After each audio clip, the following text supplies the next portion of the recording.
Hey everyone, this is What's Up Pam, and I'm here today with the video about the 1991 Stephen King movie, Sometimes They Come Back. Tim Matheson plays Jim Norman. He and his family return to their hometown where he was harassed as a teenager and his brother died in a horrible accident. Sorry, spoilers about that. Anyway, he returns. So as the movie starts to open, the opening credits will play. Right at the 2-minute and 40-second mark, they start to pan down to the town square where Jim and his family are driving to their new home because he's relocated for a teaching job in Liberty, Missouri. This actually is filmed in Liberty, Missouri, and that is the Liberty downtown square that they are driving past. Right about 2 minutes and 48 seconds, they drive past the Brandt's store. You can still see the sign there and everything.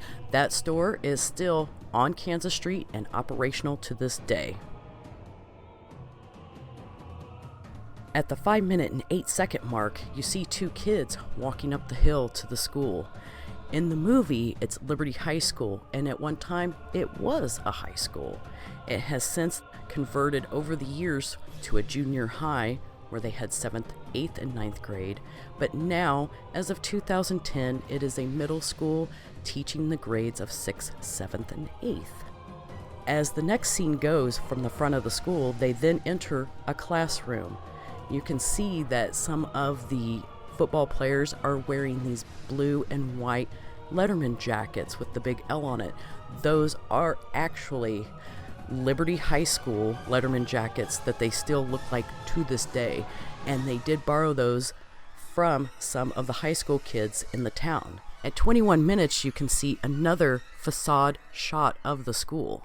You can see that in the movie, the trees are just merely saplings. Well, now here we are, 20 years later, those trees are full grown, so they do obscure a little bit of the school's front, but you can still see the stone pillars and the big decorative vases on the top and to the sides of the entryway. At the 15-minute 33-second mark, you see the tunnel. The boys are walking through the train tracks to get to where they're going, and then that's when the bullies pull up in their car. And that tunnel is in Rocheport, Missouri, which is about 3 hours from Kansas City. And that tunnel is actually quite an attraction for the town.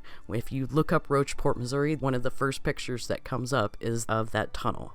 At the 24-minute and 19-second mark, Billy talks to Mr. Norman in the front parking lot of the school.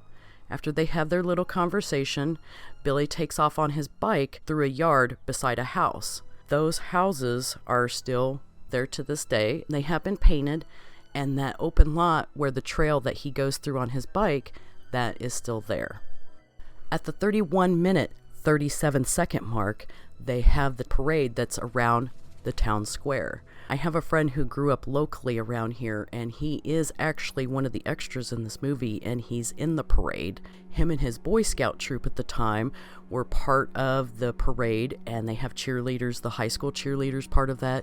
That parade scene, they paraded around the square for 8 hours. As you can see, when the parade starts, the whole town is there. There's this big, huge building. That is the Clay County Courthouse. As the parade's going on, Jim and his wife are walking the square. Right as 31 minutes and 57 seconds happens, Jim is about to go in for a kiss, and right over his head you can see the sign that says Clay County Historical Museum. That is still the Clay County Historical Museum, and it dates back to 1865. When it was originally established, it was a drugstore and had a doctor's office over the top until 1963. It's when it became the Clay County Museum. 32 minutes and 46 seconds in, you can see Robert Rustler standing on the stairs of the Clay County Courthouse. That light fixture to his right is still there. It's a little more green now due to age, but they do still have both of those at the top of the stairs of the Clay County Courthouse. At the 36-minute mark, you can see Jim Norman taking a late night walk to clear his head. As he walks down Kansas Street of the downtown historic square, you can see the Brandt's Sportswear sign illuminated behind him. Next to that is the Commerce Bank. For a long time, that was a Commerce Bank. At 36 minutes and 9 seconds in, you can see him standing at the corner of Kansas Street with the depository for the Commerce Bank there on the corner. That bank depository is still there, however, it has been screwed shut.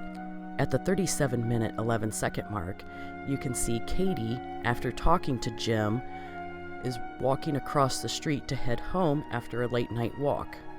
She is crossing over Kansas Street, which is a one-way street, so the cop is going the wrong way down a one-way.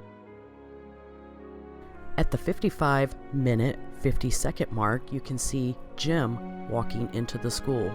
As he's walking in front of the school towards the front entrance, you can see a two-story White House across the street. That house looks the same as it did in 1991. Some of the neighborhood has changed around it.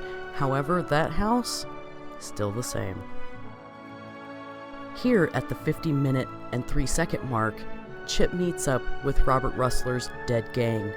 Here they're in the car, and this is one of the filming locations on the Kansas City, Kansas side of the state line.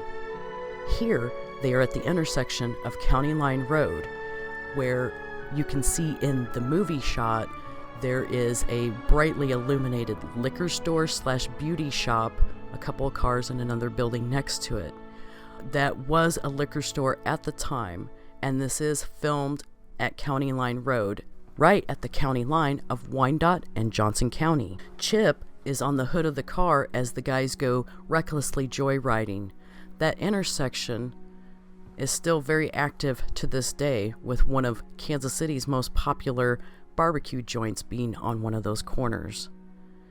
Some of the buildings, however, have been torn down, and they are just empty lots that sit to this day. Here at the 50-minute, 50-second mark, Robert Rustler and his gang are still recklessly joyriding. This film location is on the Kansas City, Kansas side. You can see on the right-hand side there's a big stone church, which is the holy name of Jesus Catholic School and Church that sits on Southwest Boulevard. To the left, if you look careful enough, you can see a sign that says Strausser's.